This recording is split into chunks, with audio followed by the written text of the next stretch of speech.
Le bruit de talons coûteux claquant contre les sols de marbre résonnait dans le grand manoir du sud. Chaque pas était délibéré. Chaque pas était destiné à intimider. Emma se figea sur le seuil, sa robe de seconde main lui donnant soudain l'impression d'être un costume dans la mauvaise pièce. Le parfum des magnolias flottait par les fenêtres ouvertes, mais même cette douce fragrance ne pouvait masquer l'amertume qui était sur le point de se déployer. Ce qui se passa ensuite briserait tout ce qu'Emma croyait savoir sur la famille, la dignité et sa propre valeur. Bienvenue à nouveau. Dites-moi de quelle ville vous me regardez et quelle heure il est chez vous. Maintenant, écoutez cette histoire. Emma serra son sac à main plus fort en regardant Lily glisser dans sa propre maison comme une reine inspectant son royaume. Le contraste était saisissant. Tandis qu'Emma travaillait en double équipe au restaurant et nettoyait des bureaux la nuit juste pour avoir de quoi nourrir sa fille Sarah, la plus grande préoccupation de Lily semblait être de choisir quelle robe de créateur porter au country club. Le manoir ressemblait à un musée. Tout était parfait. Tout était cher. Tout murmurait l'ancien argent du Sud et les traditions dont Emma n'avait jamais fait partie, malgré son mariage dans cette famille des années auparavant. Mais Jack était parti maintenant. Son mari bien-aimé, emporté trop tôt par une crise cardiaque à 35 ans.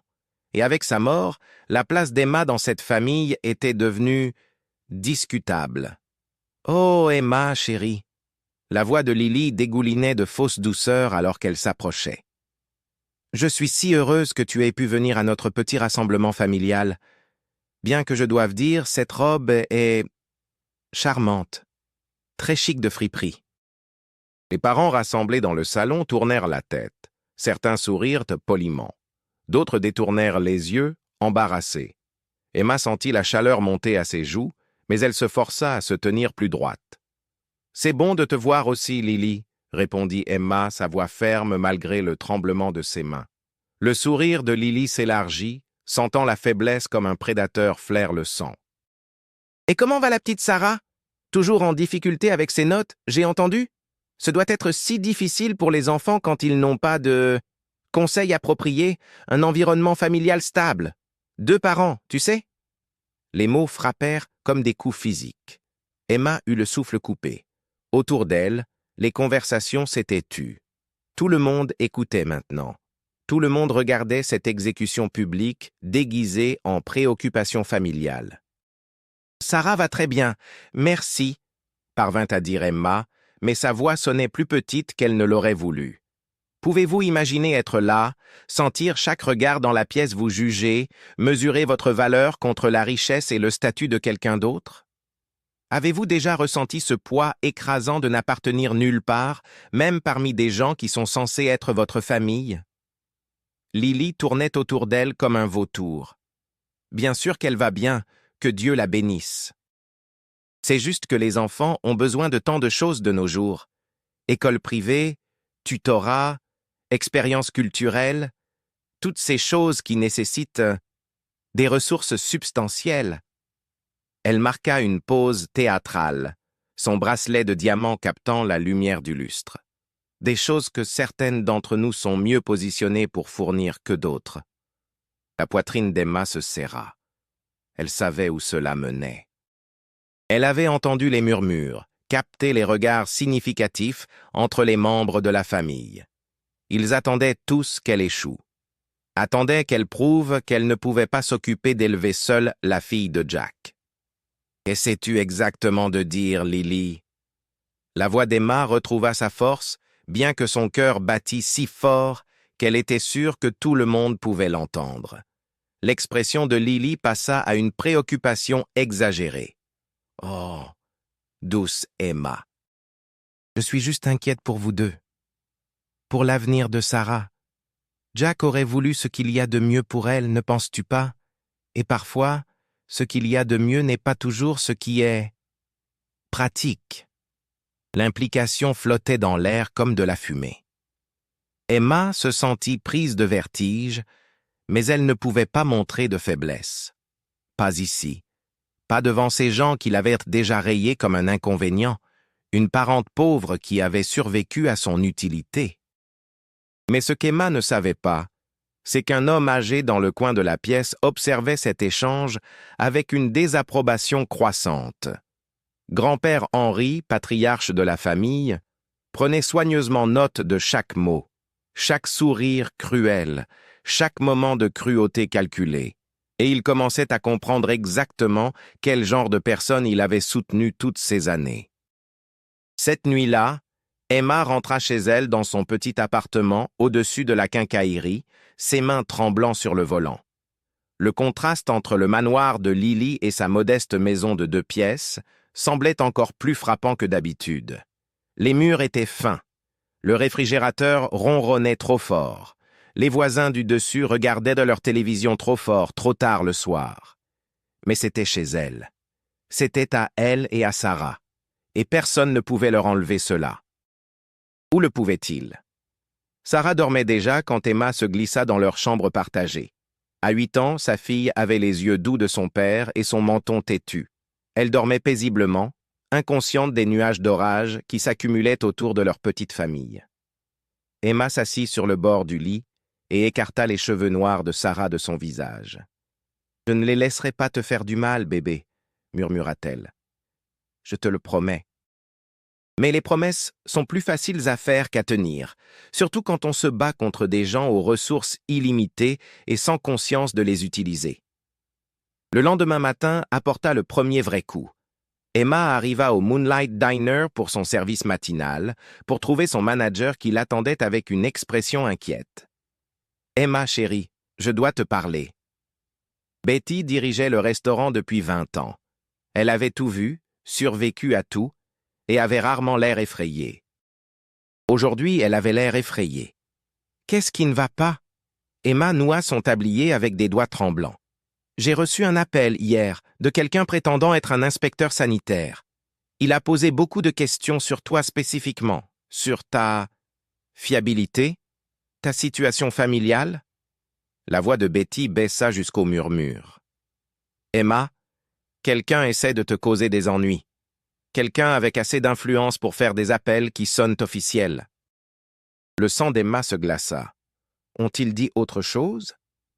Ils ont mentionné des inquiétudes concernant les mères célibataires, le stress affectant la performance au travail, le fait que tu pourrais être instable. Betty tendit la main et serra celle d'Emma. Maintenant, je leur ai dit où ils pouvaient mettre leurs inquiétudes.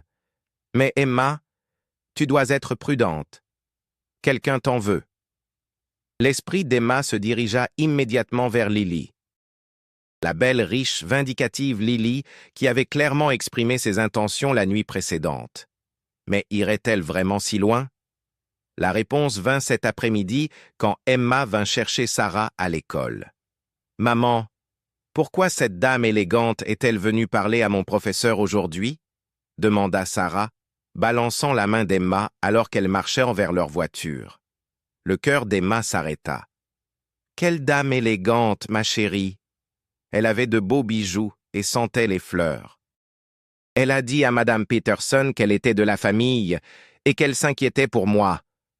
Elle a demandé si j'avais l'air triste ou si je parlais d'avoir faim ou peur à la maison. Sarah leva les yeux avec une confusion innocente. Pourquoi aurais-je peur à la maison? Emma s'agenouilla au niveau des yeux de Sarah, luttant pour garder sa voix calme. Qu'est-ce que tu lui as dit, bébé? Je lui ai dit qu'on était heureuse, que tu fais les meilleurs pancakes et que tu me lis des histoires et qu'on danse en pyjama. Sarah sourit. Elle n'avait pas l'air de me croire cependant. Elle continuait à poser des questions bizarres. Emma serra sa fille contre elle, la rage et la terreur se disputant dans sa poitrine. Lily ne s'attaquait plus seulement à elle. Elle ciblait Sarah. Elle enquêtait, creusait, cherchait toute faille dans leur armure qu'elle pourrait exploiter. Mais ce que Lily ne savait pas, c'est que son enquête découvrirait bientôt quelque chose d'entièrement différent. Quelque chose qui changerait tout. Ce soir-là, alors qu'Emma aidait Sarah avec ses devoirs à leur petite table de cuisine, le téléphone sonna. La voix à l'autre bout était inattendue mais familière. « Emma, c'est Marc, le fiancé de Lily. » Il semblait nerveux, incertain. « Salut Marc, tout va bien ?» Emma avait toujours aimé Marc. Il semblait différent du reste de la bande de Lily, plus silencieux, plus réfléchi. Mais elle se demandait pourquoi il l'appelait. « Je dois te dire quelque chose. À propos d'aujourd'hui, à propos de ce que Lily a fait. » Il y eut une longue pause. « Je ne peux plus faire partie de ça. Ce qu'elle te fait, ce qu'elle prévoit, ce n'est pas juste. » Emma resserra sa prise sur le téléphone. « Que prévoit-elle » Elle construit un dossier, de la documentation. Elle veut prouver que tu es une mère inapte pour pouvoir demander la garde de Sarah. Elle pense que si elle peut obtenir la tutelle, elle aura une meilleure revendication sur la succession de Jack quand elle sera finalement réglée. La pièce tourna autour d'Emma. Elle s'agrippa à la table pour se stabiliser.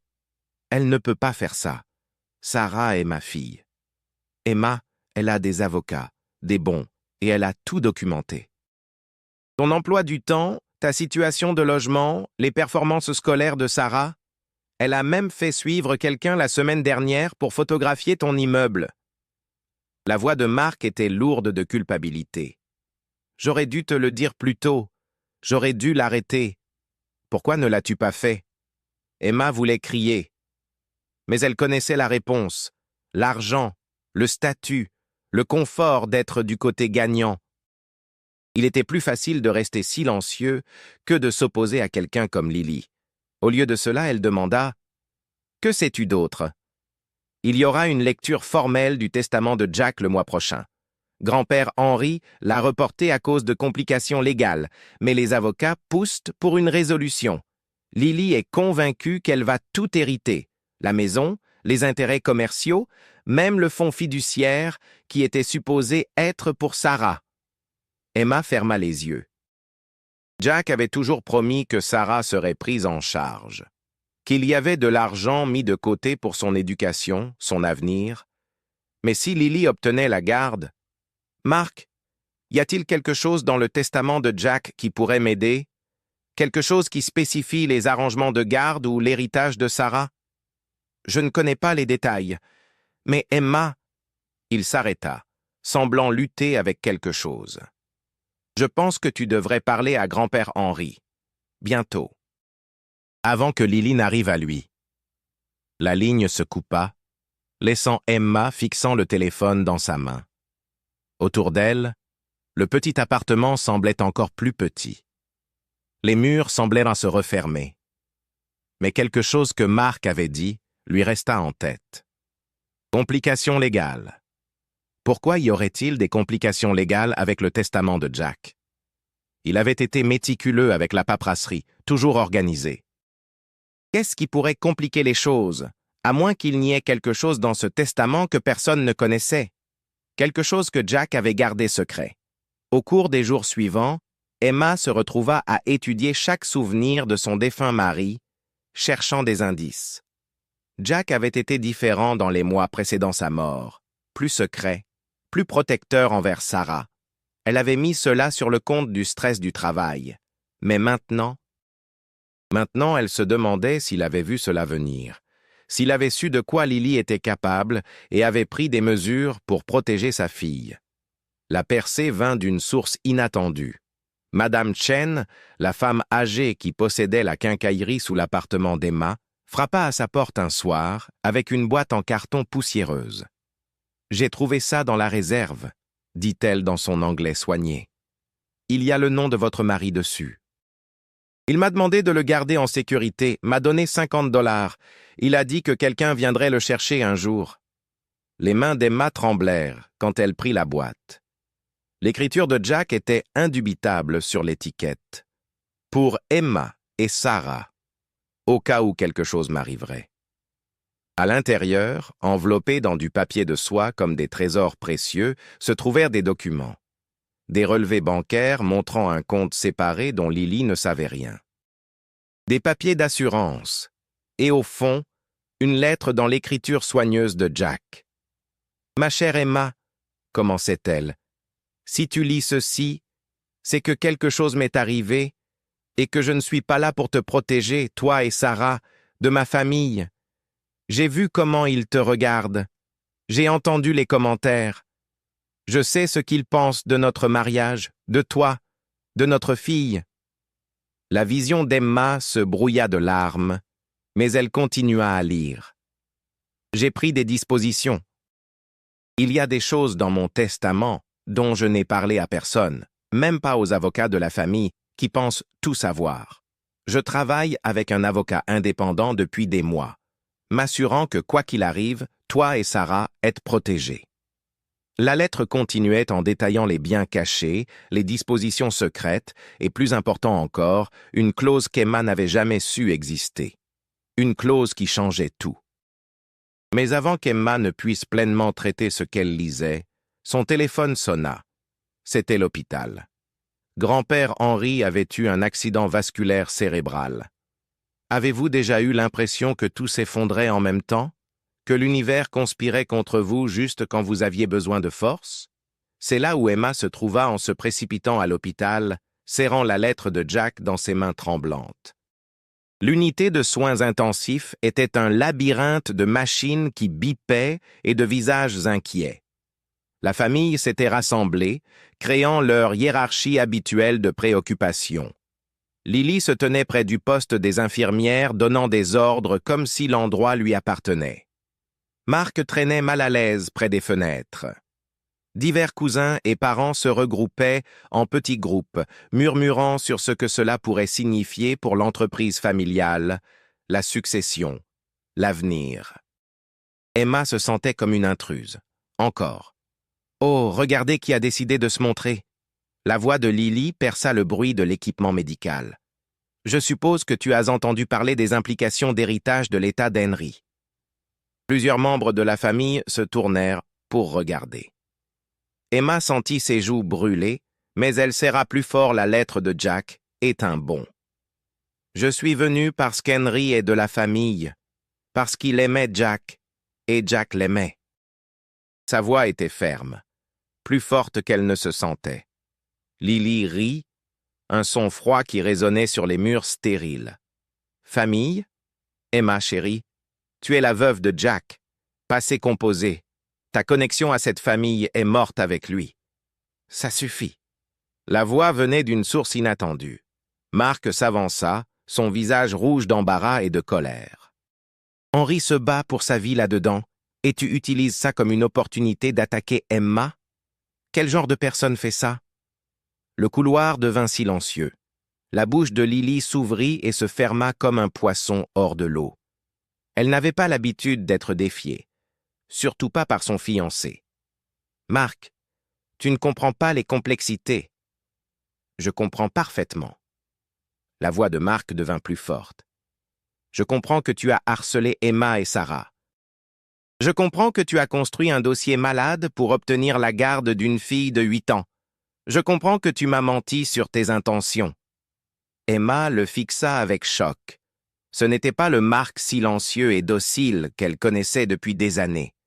C'était quelqu'un qui trouvait sa colonne vertébrale exactement au bon moment. « Tu m'as dit que tu étais inquiète pour le bien-être de Sarah, » continua Marc. « Mais tu n'es pas inquiète pour elle du tout. Tu es inquiète pour l'argent. Pour le contrôle. Pour t'assurer qu'Emma connaisse sa place. » Le visage de Lily devint blanc, puis rouge de rage. « Comment oses-tu... » « Comment j'ose quoi? Dire la vérité? Défendre quelqu'un qui n'a été que gentil avec tout le monde dans cette famille, malgré le fait d'être traité comme de la merde? » Marc se tourna pour regarder Emma, et pendant un moment, son expression s'adoucit. « Je suis désolé, Emma. J'aurais dû dire quelque chose plus tôt. » Avant que quiconque ne puisse répondre, un médecin apparut dans le couloir. « Famille d'Henry Morrison? » Ils se tournèrent tous comme un seul homme, le drame oublié face à la réalité médicale. Monsieur Morrison est stable, mais l'AVC était significatif. Il est conscient maintenant et demande... Le médecin consulta son presse-papier. Il demande Emma spécifiquement. Le visage de Lily passa par une série d'expressions. Choc, rage, incrédulité. C'est impossible. Je suis son contact principal. Je gère toutes ses affaires. Le médecin semblait mal à l'aise mais ferme.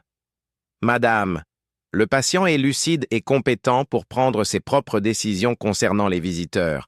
Il a spécifiquement demandé à voir Emma en premier, seule. Emma sentit tous les regards du couloir la transpercer. Une partie d'elle voulait fuir. Éviter cette confrontation, laisser Lily avoir son moment de contrôle. Mais elle pensa à Sarah, à la lettre de Jack, à toutes les fois où on l'avait fait se sentir petite et sans valeur. Pas aujourd'hui. Elle suivit le médecin dans le couloir, laissant derrière elle une foule de parents abasourdis et une belle-sœur très en colère. Grand-père Henry semblait plus petit dans le lit d'hôpital, plus frêle qu'Emma ne l'avait jamais vu. Mais ses yeux étaient vifs et clairs quand ils rencontrèrent les siens. « Emma, mon enfant, viens ici. » Sa voix était faible mais déterminée. Elle tira une chaise près de son chevet. « Comment vous sentez-vous, Henry ?» Comme un vieil imbécile qui a été aveugle trop longtemps. Il tendit la main vers la sienne avec des doigts tremblants. « J'ai vu ce qui s'est passé au dîner la semaine dernière. J'ai entendu ce que Lily t'a dit. Et j'ai réfléchi à cette famille, à ce que Jack aurait voulu, à ce qui est juste. » Emma serra doucement sa main. « Vous n'avez pas besoin de vous inquiéter de tout ça maintenant. Vous devez vous concentrer sur votre rétablissement. » Henry secoua légèrement la tête. « Emma, j'ai 87 ans. J'ai vécu la dépression, 2 guerres, et plus de drame familial qu'aucun homme ne devrait endurer. Je sais quand mon heure approche, et je sais quand les choses doivent être remises en ordre. » Il fit une pause, rassemblant ses forces.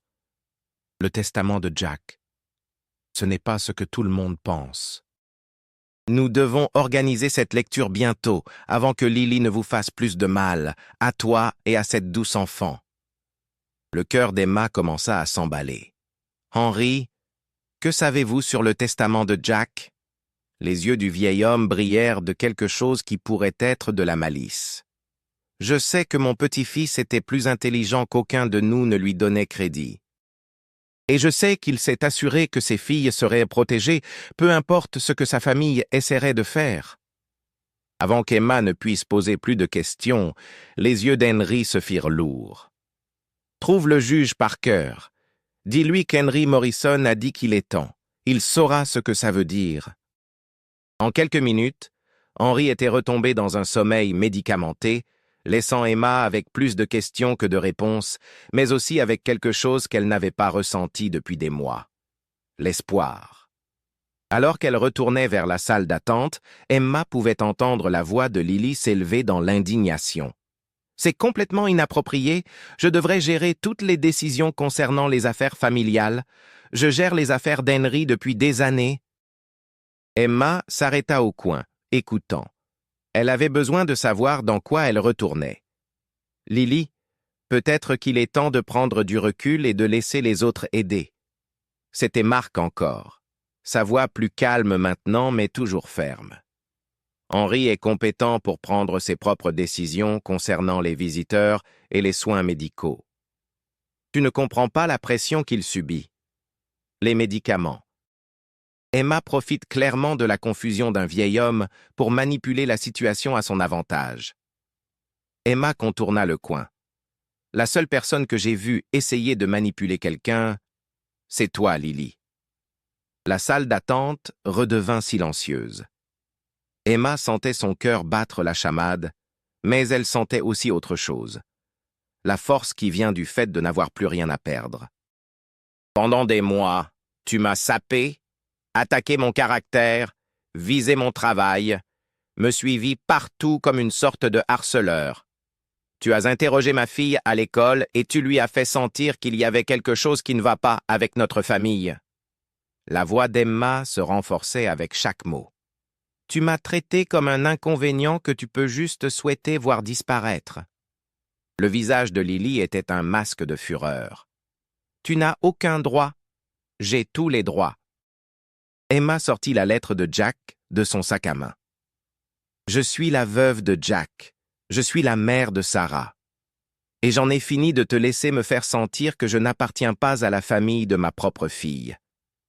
Elle brandit la lettre. Jack savait quel genre de personne tu es, Lily. Il savait ce que tu essaierais de faire après sa mort, et il s'est assuré que Sarah et moi serions protégés. Les yeux de Lily se fixèrent sur la lettre comme si c'était un serpent.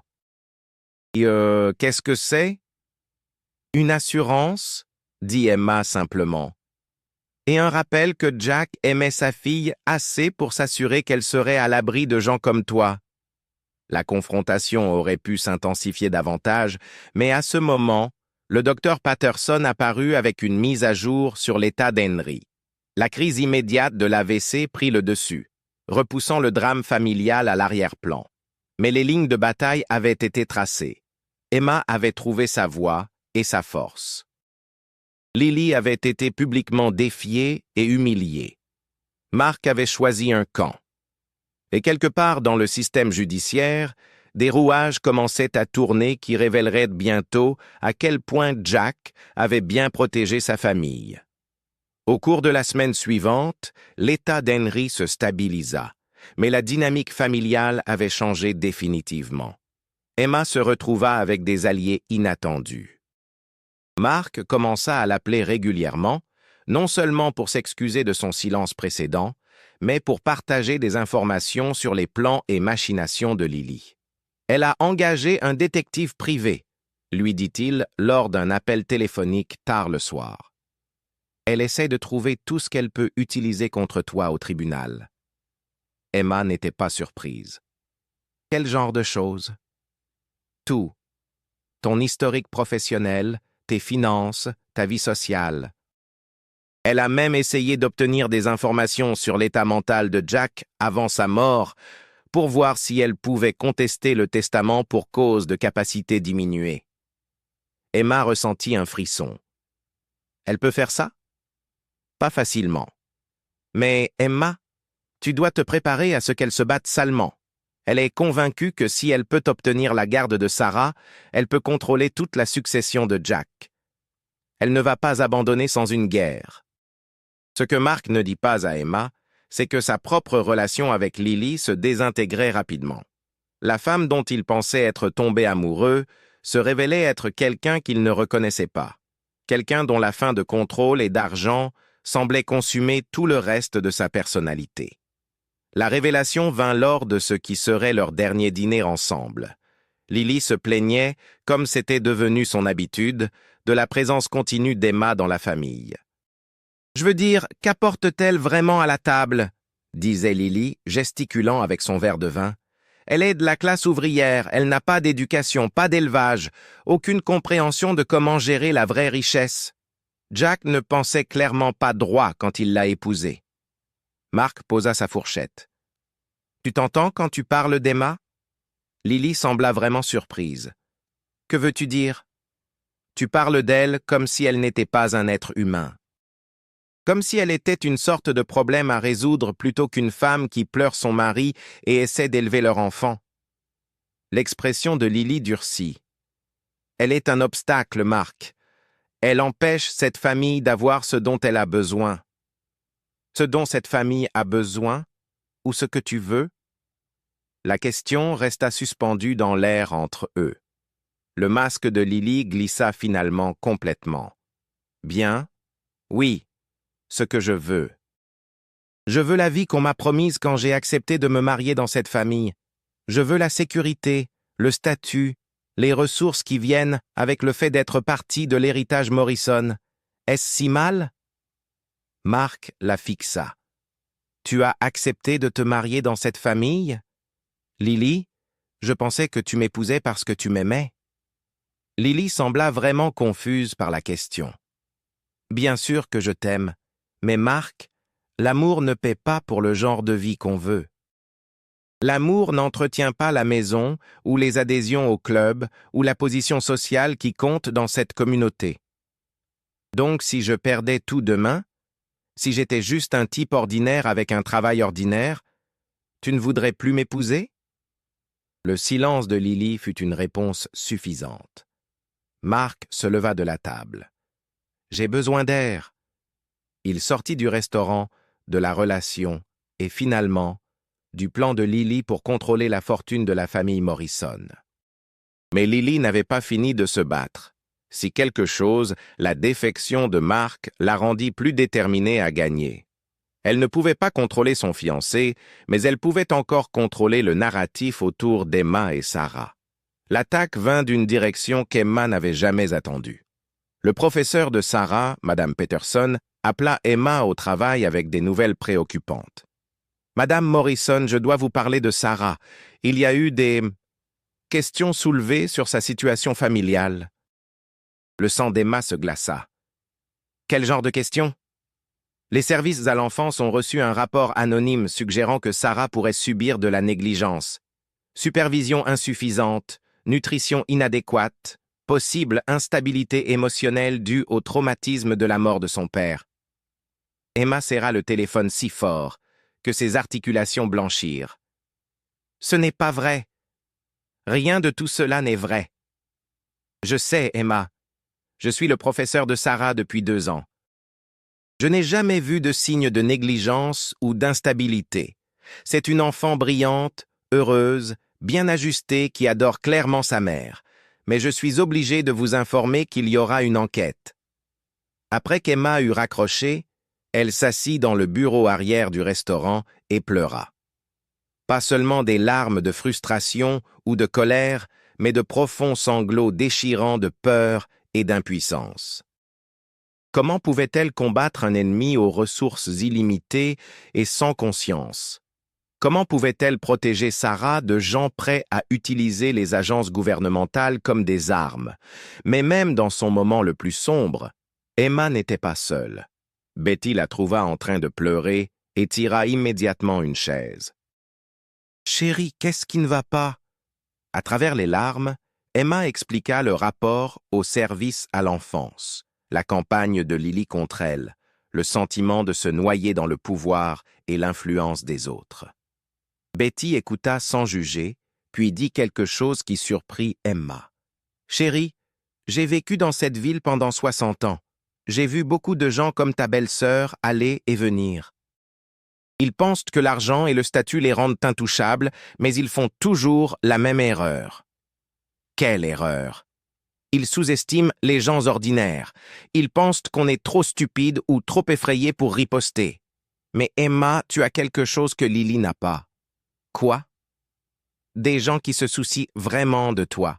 Pas de ton argent ou de ton statut ou de ce que tu peux faire pour eux. Juste toi. Betty sourit.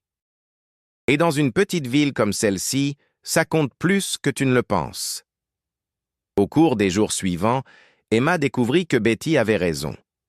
L'enquêteur des services à l'enfance qui vint l'interroger était Madame Rodriguez, dont le fils avait été aidé par Emma pour la lecture pendant les périodes calmes au restaurant. Le travailleur social était minutieux mais équitable, et après avoir vu l'environnement familial de Sarah et interrogé ses professeurs et voisins, elle détermina rapidement que le rapport était malveillant et sans fondement. Quiconque a appelé ça a donné des accusations très spécifiques, mais il n'avait clairement jamais réellement observé votre maison ou votre interaction avec Sarah, dit Madame Rodriguez à Emma. Cela a toutes les caractéristiques d'un faux rapport déposé pour des raisons personnelles plutôt que par véritable souci pour l'enfant. Emma ressentit un moment de justification, mais elle savait que ce n'était que le début. Lily avait montré qu'elle était prête à utiliser toute arme disponible et il y aurait plus d'attaques à venir. Le coup suivant vint du système judiciaire. Emma reçut des papiers officiels l'informant que Lily demandait la tutelle temporaire de Sarah, citant des inquiétudes sur la stabilité financière d'Emma et sa capacité émotionnelle à gérer la maternité célibataire tout en faisant son deuil. Mais cette fois, Emma était prête. Elle avait la lettre de Jack, le soutien d'Henry, et plus important encore, elle avait sa propre détermination. Elle avait aussi le numéro de téléphone du juge Parker. Le juge Parker était un petit homme aux yeux perçants qui connaissait la famille Morrison depuis 40 ans. Il écouta attentivement, tandis qu'Emma expliquait la situation, lui montra la lettre de Jack et demanda une lecture accélérée du testament. « Madame Morrison, dit-il finalement. Votre mari est venu me voir plusieurs fois avant sa mort. Il était très inquiet de la réaction de sa famille à son mariage et de l'avenir de sa fille. Il m'a demandé de m'assurer que certaines dispositions de son testament soient correctement soulignées le moment venu. Le cœur d'Emma commença à s'emballer. Quel genre de disposition? Le juge Parker sourit. Le genre que votre belle-sœur va trouver très surprenant. La lecture formelle du testament fut programmée pour le vendredi suivant. Emma passa la semaine dans un état d'anticipation nerveuse, essayant de se préparer à ce qui arrivait tout en protégeant Sarah du drame familial qui tourbillonnait autour d'elle. Sarah, de son côté, semblait sentir que quelque chose d'important se passait. Elle était plus collante que d'habitude, posant des questions sur son père et si elles allaient devoir déménager encore. « Maman, on a des ennuis ?» demanda-t-elle un soir alors qu'Emma l'abordait. Emma lissa les cheveux de sa fille. « Non, bébé, on n'a pas d'ennuis. Quelques adultes ont des désaccords sur des trucs légaux ennuyeux, mais ça ne change rien d'important. Qu'est-ce qui est important? Que je t'aime plus que tout au monde, que tu es en sécurité et heureuse, qu'on est une famille, juste toi et moi. » Emma embrassa le front de Sarah. Ces choses-là ne peuvent pas être changées par des avocats ou des tribunaux ou qui que ce soit d'autre. Sarah hocha la tête solennellement. « Moi aussi je t'aime, maman. Et je pense que papa serait fier de comme tu es courageuse. » Les yeux d'Emma se remplirent de larmes.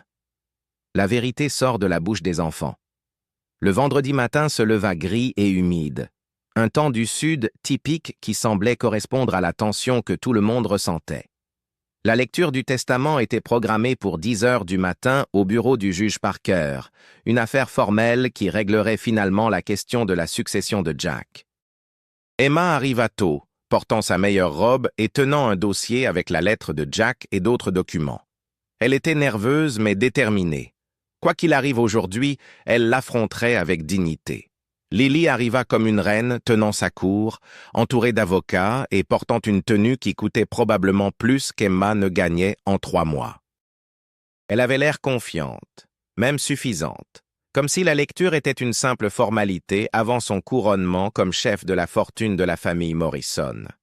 Mark était visiblement absent.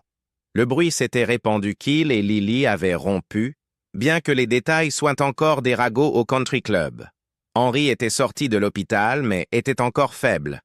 Il arriva en fauteuil roulant, accompagné d'une infirmière, mais ses yeux étaient alertes et concentrés. Il hocha la tête chaleureusement à Emma et ignora complètement les tentatives d'agitation de Lily. Le juge Parker entra dans la pièce portant un dossier épais et arborant une expression qui ne trahissait rien. Il était suivi d'un sténographe judiciaire et d'un autre avocat qu'Emma ne connaissait pas. Nous sommes ici aujourd'hui pour la lecture formelle du testament et des dernières volontés de John Henry Morrison, Jr., connu sous le nom de Jack Morrison, commença le juge. Le testament de M. Morrison a été exécuté 13 mois avant sa mort et a été correctement vérifié et authentifié. Lily se pencha en avant sur son siège, comme un chat se préparant à bondir.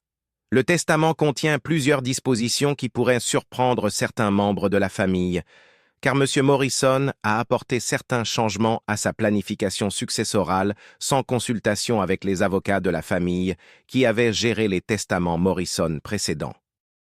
Emma sentit son cœur battre si fort qu'elle était sûre que tout le monde pouvait l'entendre. « Permettez-moi de lire les sections pertinentes », continua le juge Parker. « Premièrement, concernant la résidence familiale et les principaux biens immobiliers, votre cœur s'emballe-t-il quand vous savez que quelque chose qui change la vie est sur le point de se passer? Quand vous pouvez sentir le moment exact où tout bascule, où la justice pourrait enfin être rendue? Emma vivait ce moment, suspendue entre la peur et l'espoir. Le juge Parker ajusta ses lunettes de lecture et continua. La résidence familiale au 428 Magnolia Lane, ainsi que toutes les propriétés associées et les biens immobiliers, doivent être détenus en fiducie pour Sarah Elizabeth Morrison jusqu'à ce qu'elle atteigne l'âge de 25 ans. Jusqu'à ce moment, les propriétés seront gérées par le tuteur légal de Sarah, tous les coûts d'entretien et amélioration devant être payés par la succession. L'expression confiante de Lily commença à se fissurer. Ce n'était pas ce à quoi elle s'était attendue. De plus, continua le juge, M. Morrison stipule que la tutelle de sa fille, Sarah, restera avec sa mère, Emma Catherine Morrison, à moins qu'Emma ne soit jugée légalement inapte par un tribunal sur la base de preuves claires et convaincantes d'abus, de négligence ou d'abandon. Emma sentit des larmes commencer à se former dans ses yeux, mais c'étaient des larmes de soulagement maintenant, pas de peur. Les actifs liquides de la succession, y compris tous les comptes bancaires, portefeuilles d'investissement et intérêts commerciaux, doivent être divisés comme suit. 25% à Henry Morrison, Seigneur, en appréciation de sa guidance et son soutien. 70% à placer dans un fonds fiduciaire éducatif pour Sarah Elizabeth Morrison, géré par Emma Catherine Morrison comme fiduciaire. 5% à donner à la bibliothèque pour enfants de la ville en mémoire de Jack Morrison. Le silence dans la pièce était assourdissant. Lily avait l'air d'avoir été giflée. Ses avocats prenaient frénétiquement des notes et chuchotaient entre eux. Mais le juge Parker n'avait pas fini. Monsieur Morrison a inclus une clause spécifique concernant toute tentative de contester ces dispositions ou de retirer Emma Morrison comme tutrice de Sarah pour des raisons autres que celles spécifiées dans le testament. Tout membre de la famille qui initie de telles procédures perdra toute revendication sur les actifs actuels ou futurs de la famille Morrison, y compris l'héritage d'autres membres de la famille. Emma leva la main pour essuyer les larmes de soulagement et de gratitude écrasants. Jack avait su. Il avait vu quel genre de personne était Lily, et il s'était assuré qu'elle ne puisse pas faire du mal à sa fille ou à sa femme. Cependant, dit le juge Parker, et le cœur d'Emma rata un battement. Il y a une disposition supplémentaire que M. Morrison a spécifiquement demandé de lire à voix haute devant la famille assemblée. Il sortit une feuille de papier séparée. Ceci est une lettre que Jack Morrison a écrite pour être lue lors de cette procédure. Le juge Parker s'éclaircit la gorge et commença à lire dans la voix de Jack depuis l'au-delà. Si vous entendez cette lettre, cela signifie que je suis parti et que ma famille est rassemblée pour régler mes affaires. Je veux que tout le monde comprenne pourquoi j'ai pris les décisions reflétées dans ce testament. Emma sentit la présence de Jack dans la pièce, son amour et sa protection traversant la mort pour protéger sa famille. Emma est devenue ma femme parce que je l'aimais profondément et complètement. Elle n'avait rien à voir avec l'argent, ou le statut familial, ou la position sociale. Elle a épousé un homme qui travaillait dans la construction et vivait dans une maison modeste, parce que c'est qui j'étais quand nous nous sommes rencontrés. Elle n'a jamais rien demandé à cette famille sauf une décence humaine commune. Le visage de Lily était devenu pâle. Plusieurs membres de la famille la regardaient avec une compréhension et une désapprobation croissantes. Ma fille Sarah est la lumière de ma vie, mais elle est aussi la fille d'Emma. Emma a été la mère de Sarah depuis le jour de sa naissance. Elle la nourrit, lui lit des histoires, console ses cauchemars, célèbre ses réussites et l'aime inconditionnellement. Personne n'a un plus grand droit d'élever cet enfant. Le juge Parker fit une pause, laissant les mots s'imprégner.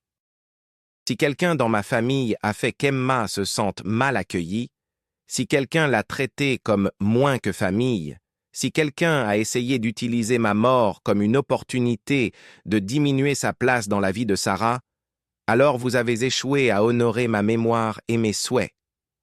Emma pleurait ouvertement maintenant, mais elle s'en fichait. C'étaient les mots de Jack, l'amour de Jack, la protection de Jack l'enveloppant comme une couverture chaude. L'argent n'a pas d'importance. La propriété n'a pas d'importance. Ce qui compte, c'est que Sarah grandisse en sachant qu'elle est aimée, qu'elle appartient, et que sa mère a tout sacrifié pour lui donner une bonne vie. Emma Morrison est la femme la plus forte et la plus aimante que j'ai jamais connue, et c'est mon plus grand honneur qu'elle ait choisi de construire une vie avec moi. Le juge plia la lettre. Ceci conclut la lecture du testament de Jack Morrison.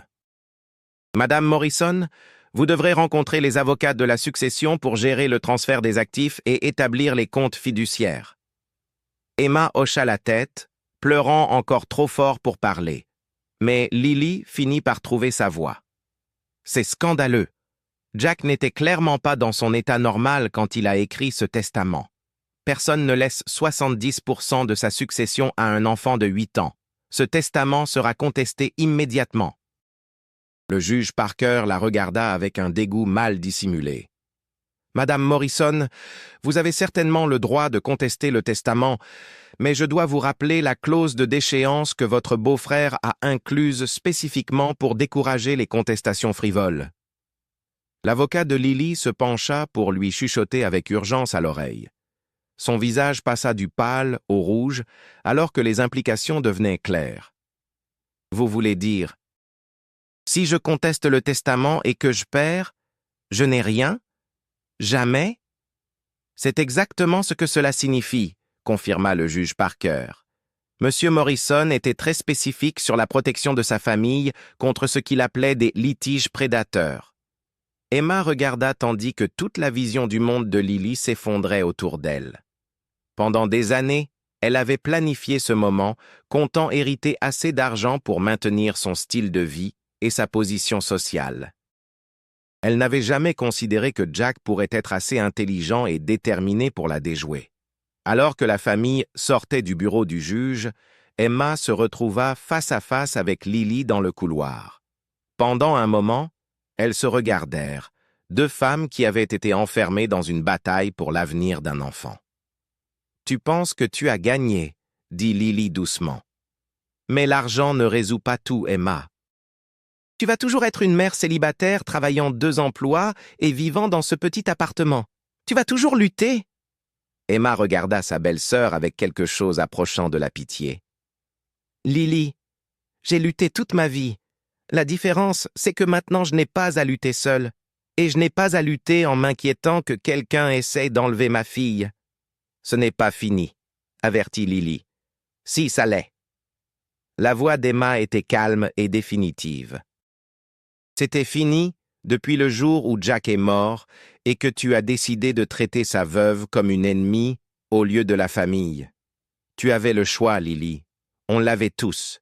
Jack s'est juste assuré que tes choix auraient des conséquences. Emma s'éloigna, laissant Lily seule dans le couloir du tribunal, entourée d'avocats et de documents légaux, mais complètement isolée par sa propre cupidité et cruauté. Dehors, Henry attendait près de sa voiture. Malgré son récent AVC, il insista pour parler à Emma. « Mon enfant, » dit-il, tendant vers sa main.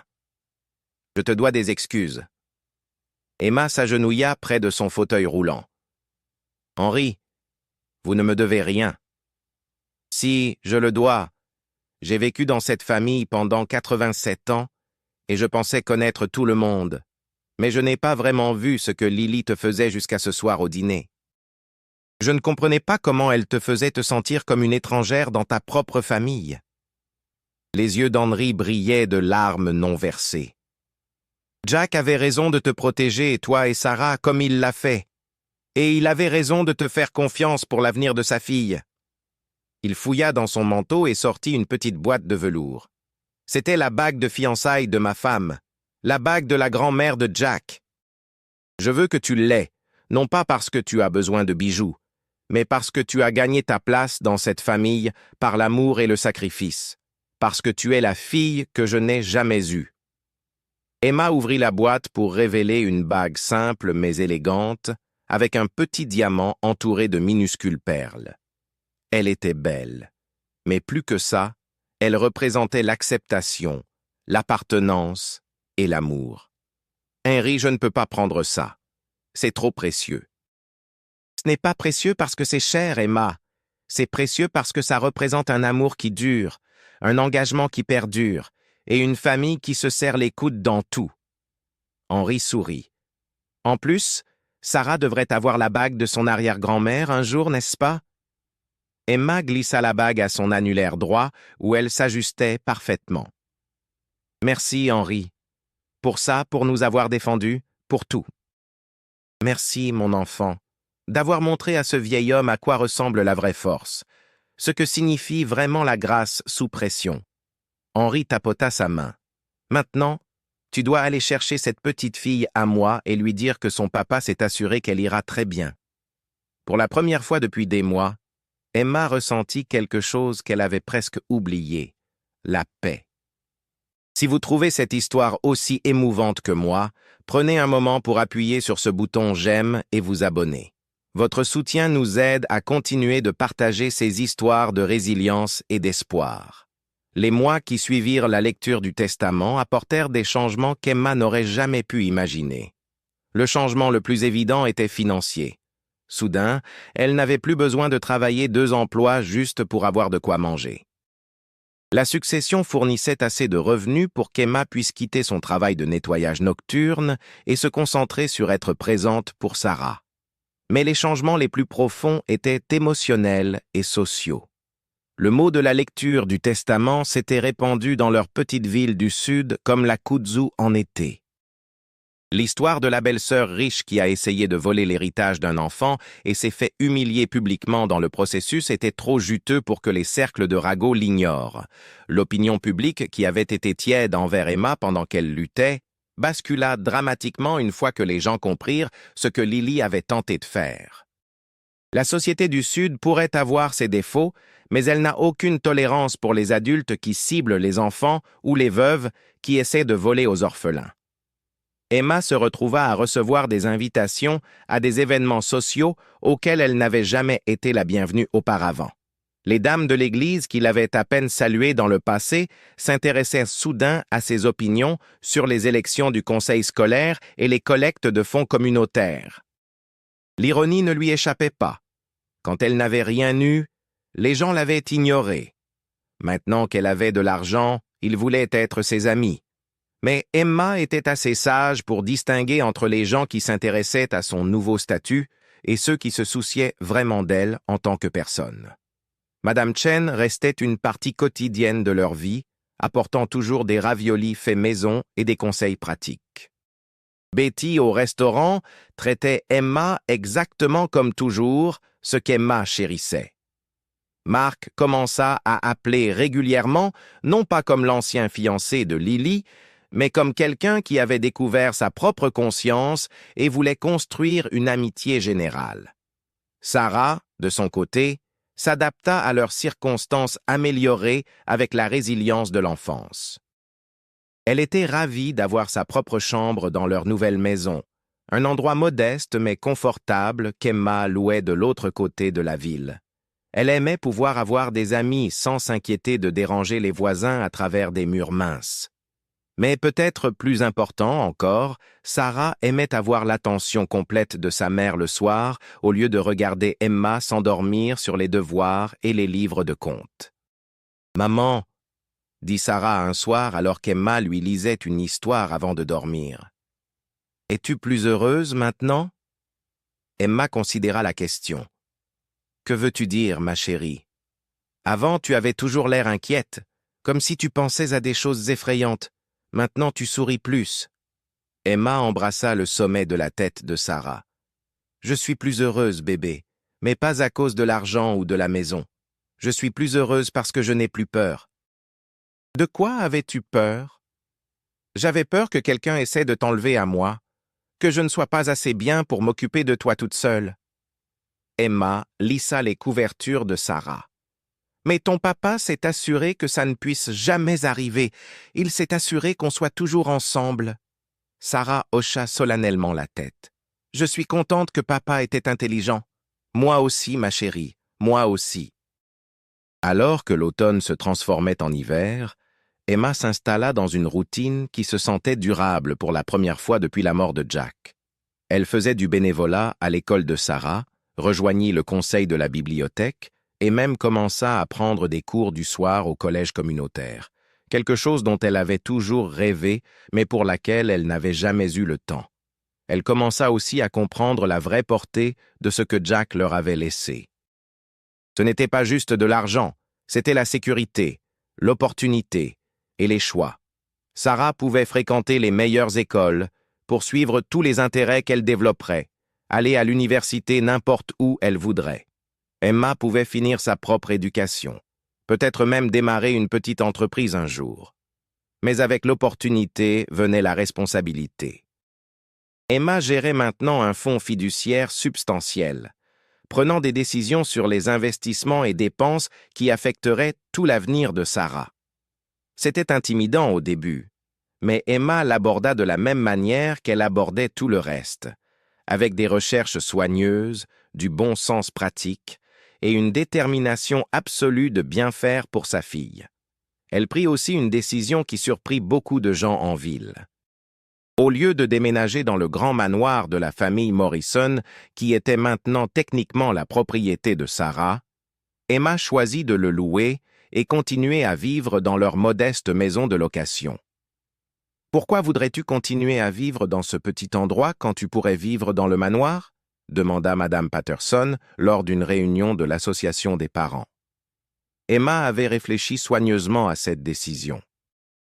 Parce que Sarah et moi avons besoin de construire notre propre vie, notre propre identité. Ce manoir représente l'histoire de la famille Morrison, qui est importante, mais ce n'est pas notre histoire. Nous devons créer nos propres souvenirs, nos propres traditions. Elle s'arrêta, réfléchissant à comment l'expliquer. En plus, une maison ne fait pas un foyer. L'amour fait un foyer. Ce qu'Emma ne dit pas, c'est que vivre dans le manoir Morrison aurait donné l'impression de jouer à se déguiser dans la vie de quelqu'un d'autre. Elle voulait gagner sa place dans la communauté par ses propres actions et choix, pas en héritant des symboles de statut de quelqu'un d'autre. Cette décision, plus que toute autre chose, sembla convaincre les gens que le caractère d'Emma n'avait pas été changé par sa nouvelle situation financière. Elle était toujours la même personne qui travaillait dur, aimait sa fille férocement et traitait tout le monde avec gentillesse, indépendamment de leur position dans la vie. Le vrai test des circonstances changées d'Emma vint au moment de Noël, quand la famille Morrison se rassemblait traditionnellement pour leur célébration annuelle des fêtes. Avec Henry encore en convalescence de son AVC et Lily essentiellement séparée de la famille après le fiasco de la lecture du Testament, il y avait une question de savoir si la célébration aurait lieu du tout. Emma prit une décision qui surprit tout le monde, y compris elle-même. Elle proposa d'organiser la célébration. « Tu veux inviter toute la famille chez nous ?» demanda Sarah, les yeux écarquillés d'excitation. « Même le cousin effrayant qui se plaint toujours de tout ?» Emma rit. « Oui, même le cousin Margaret. C'est Noël, ma chérie. La famille est importante, même quand la famille est compliquée. » La décision d'organiser n'était pas entièrement altruiste. Emma commençait à comprendre qu'elle avait besoin de s'établir non seulement comme la veuve de Jack ou la mère de Sarah, mais comme un membre à part entière de la famille Morrison de plein droit. Et cela signifiait prendre certaines responsabilités du leadership familial. Elle passa des semaines à planifier la célébration, déterminée à honorer les traditions tout en mettant aussi sa propre marque sur l'événement. Au lieu de la faire formelle et traitée que Lily organisait typiquement, Emma planifia un rassemblement plus décontracté, de style familial. Elle cuisina la plupart de la nourriture elle-même, avec l'aide de Madame Chen et Betty. Elle décora la maison avec des ornements faits main que Sarah créa. Elle planifia des activités qui incluraient tout le monde, d'Henry dans son fauteuil roulant au plus jeune cousin.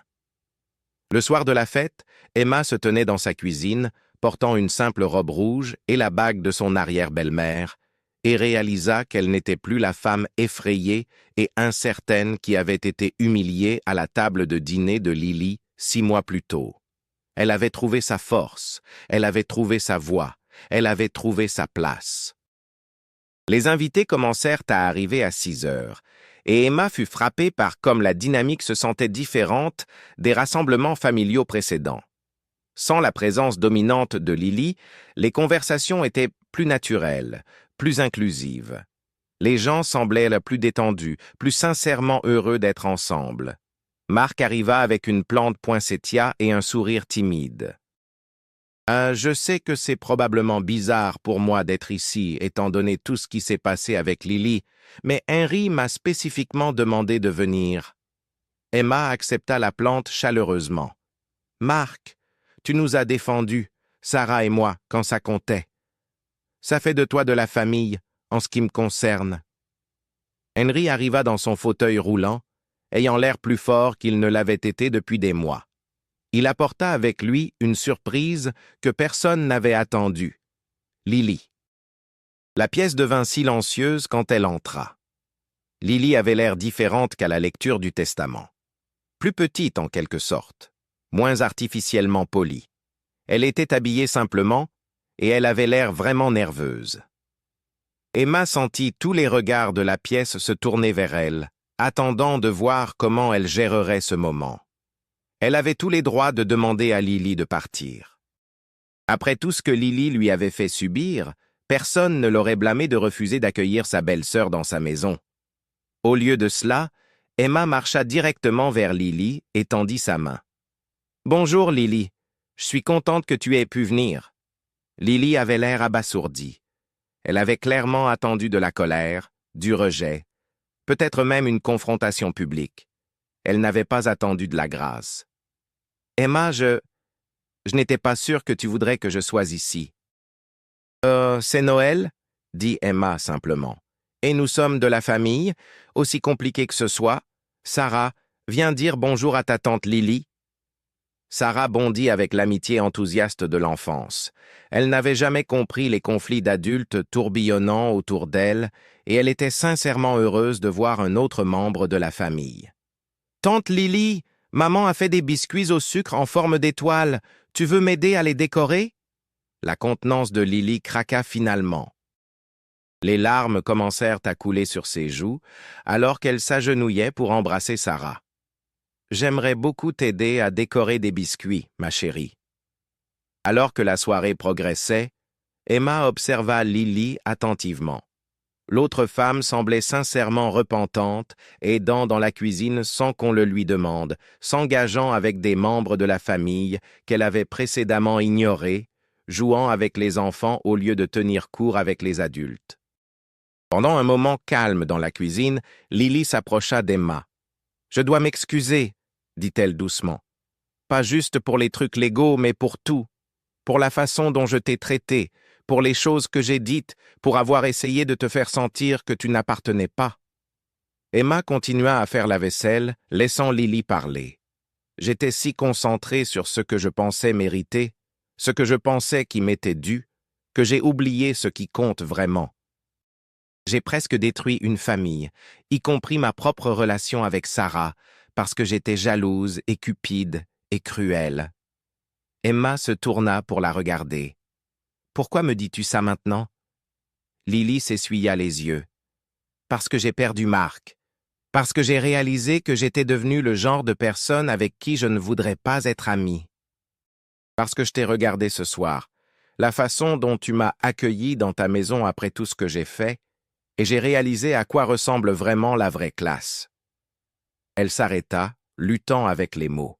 « Emma, tu n'as pas grandi avec de l'argent ou des connexions sociales ou aucun des avantages que j'avais, mais tu as quelque chose que je n'ai jamais appris. Tu sais comment être une bonne personne, comment être gentille, même quand les gens ne le méritent pas.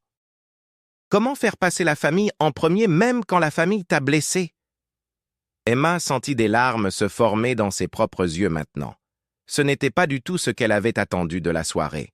« Lily, je ne suis pas parfaite. J'ai fait beaucoup d'erreurs, et j'ai eu beaucoup de moments où je voulais répondre à tes attaques par des attaques de ma part. »« Mais tu ne l'as pas fait, » dit Lily. « Même quand tu en avais tous les droits, tu ne l'as pas fait. Tu as pris le chemin le plus noble et tu as protégé Sarah de tout le drame d'adulte. » La voix de Lily se brisa. « Je veux apprendre comment faire ça. Je veux être meilleure que j'étais. » Emma posa son torchon à vaisselle et se tourna pour faire complètement face à Lily. « Ça commence par se souvenir que les sentiments des autres comptent autant que les tiens, qu'être riche ou bien connecté ne te rend pas plus valable que quiconque d'autre. Que la famille signifie se soutenir mutuellement, pas se faire concurrence. » Lily hocha la tête. « Peux-tu jamais me pardonner? Pouvons-nous... » Pouvons-nous essayer d'être de la vraie famille cette fois? Emma considéra la question. Le pardon ne signifiait pas oublier. Cela ne signifiait pas prétendre que le passé ne s'était pas produit. Mais cela signifiait choisir d'avancer au lieu de rester coincé dans de vieilles blessures. « Je pense qu'on peut essayer, » dit Emma finalement. « Mais Lily, si tu essaies jamais de faire du mal à Sarah ou à moi encore, si tu redeviens jamais la personne que tu étais il y a 6 mois, cette conversation sera la dernière fois qu'on se parle comme famille. Je suis prête à te donner une seconde chance, mais il n'y en aura pas de troisième. » Lily hocha fermement la tête. « Je comprends. Et Emma, merci de me donner la chance d'être meilleure. » Le reste de la soirée passa dans un flou chaleureux de conversations familiales et de rires d'enfants. Sarah s'endormit sur le canapé à côté d'Henry, qui la régala d'histoires de Noël passées. Les adultes s'attardèrent autour du café et de la tarte, partageant des souvenirs de Jack et faisant des plans pour la nouvelle année. Alors que les invités se préparaient à partir, Henry prit Emma à part. « Tu as fait quelque chose de remarquable ce soir, mon enfant, » dit-il. « Tu as montré à tout le monde dans cette pièce à quoi ressemble vraiment le leadership. Pas le genre de leadership qui vient d'avoir du pouvoir sur les gens, mais le genre qui vient de faire ressortir le meilleur d'eux. » Emma l'embrassa soigneusement. « J'ai juste fait ce qui me semblait juste. » C'est exactement ce qui le rend remarquable. Henry sourit.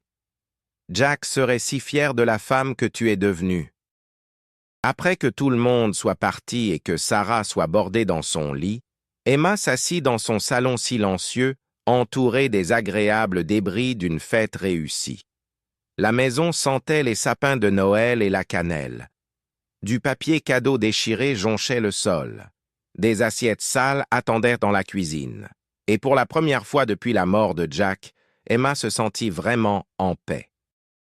Elle n'était pas la même personne qui s'était tenue tremblante dans le manoir de Lily, se sentant petite et mal accueillie et effrayée. Elle n'était pas la même femme qui avait pleuré jusqu'à s'endormir en s'inquiétant de savoir si elle était assez bien, assez forte, assez digne d'élever sa fille seule. Elle avait découvert quelque chose qu'aucun héritage n'aurait pu lui donner, sa propre force, sa propre valeur, sa propre capacité pour le leadership et la grâce. L'argent aidait, certes. La sécurité financière signifiait qu'elle pouvait prendre des décisions basées sur ce qui était juste, plutôt que sur ce qui était nécessaire pour survivre.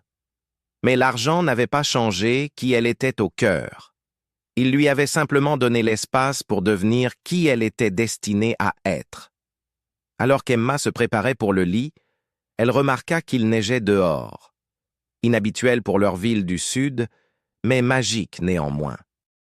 La neige couvrait tout d'une douce couverture blanche, faisant que le monde à l'extérieur de sa fenêtre avait l'air propre et nouveau et plein de possibilités.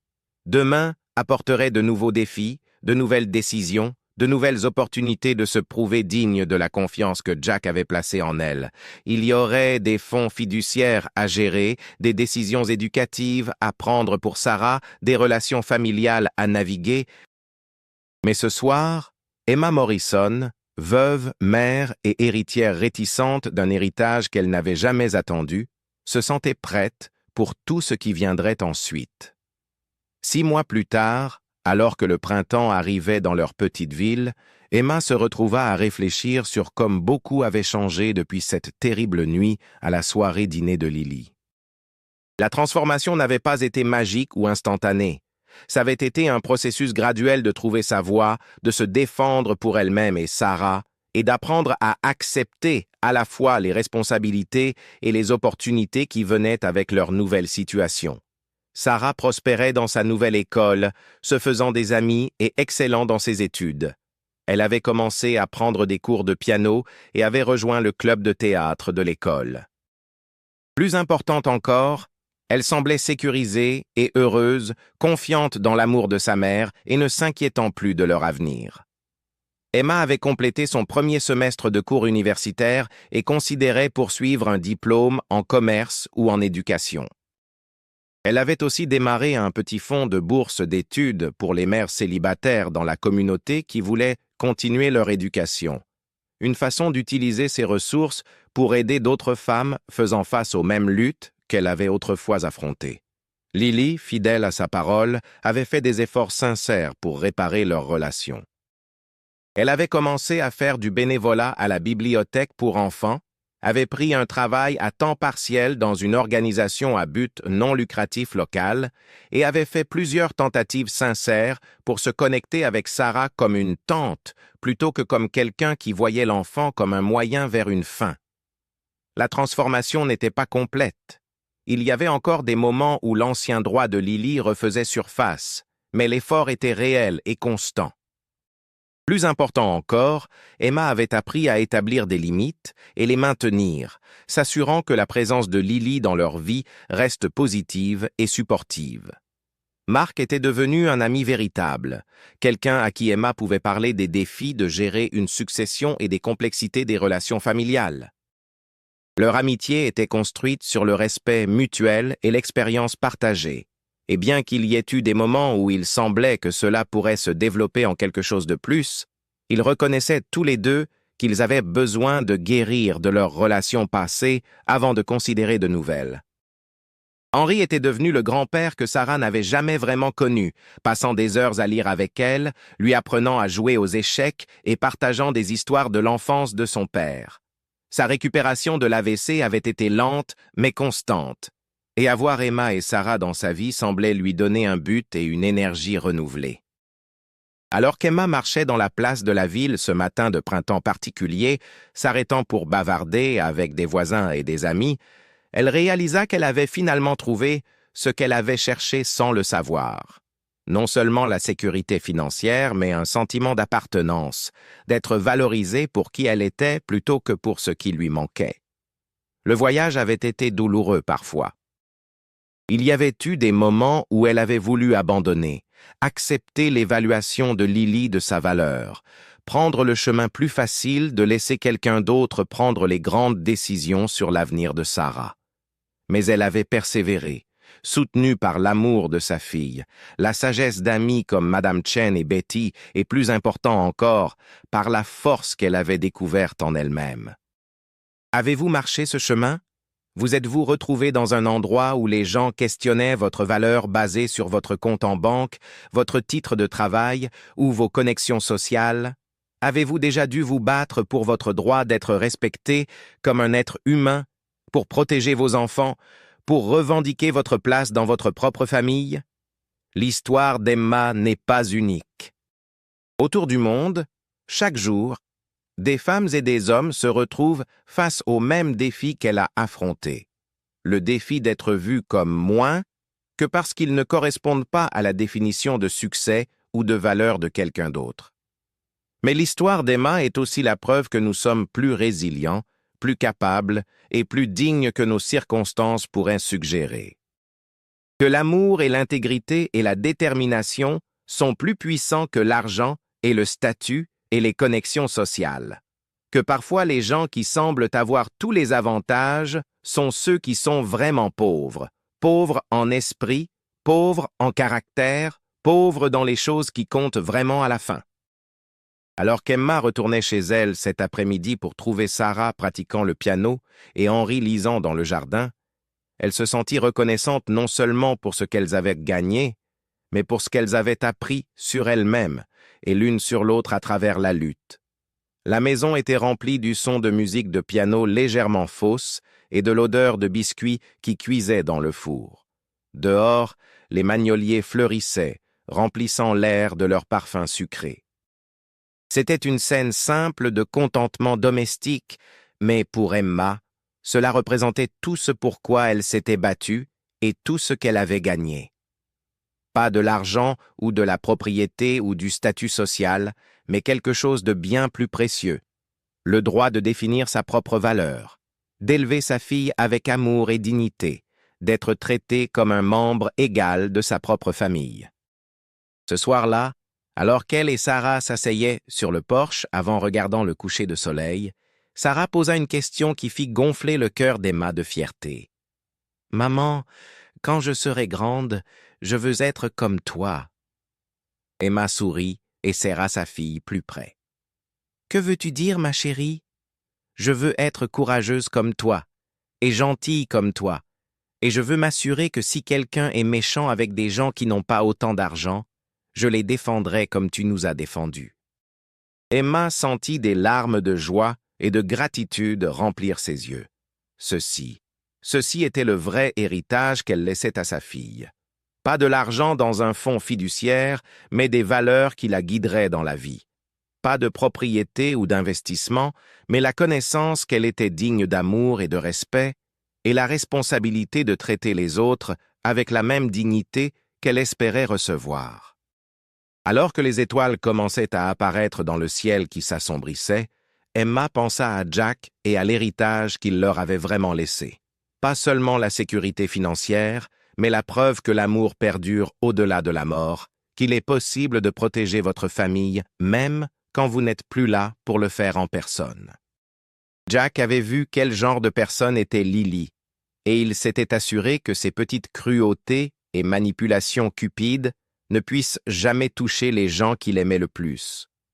Il avait donné à Emma non seulement de l'argent, mais les outils dont elle avait besoin pour se défendre et défendre Sarah, pour revendiquer leur place légitime dans la famille et la communauté.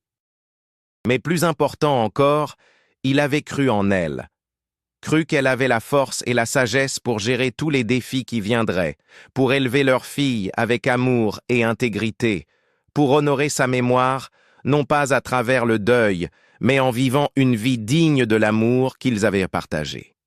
Alors qu'Emma bordait Sarah dans son lit cette nuit-là, elle réalisa que sa propre histoire était loin d'être terminée. Il y aurait de nouveaux défis à venir, de nouvelles décisions à prendre, de nouvelles relations à naviguer. Sarah grandirait et ferait face à ses propres luttes, prendrait ses propres choix, construirait sa propre vie.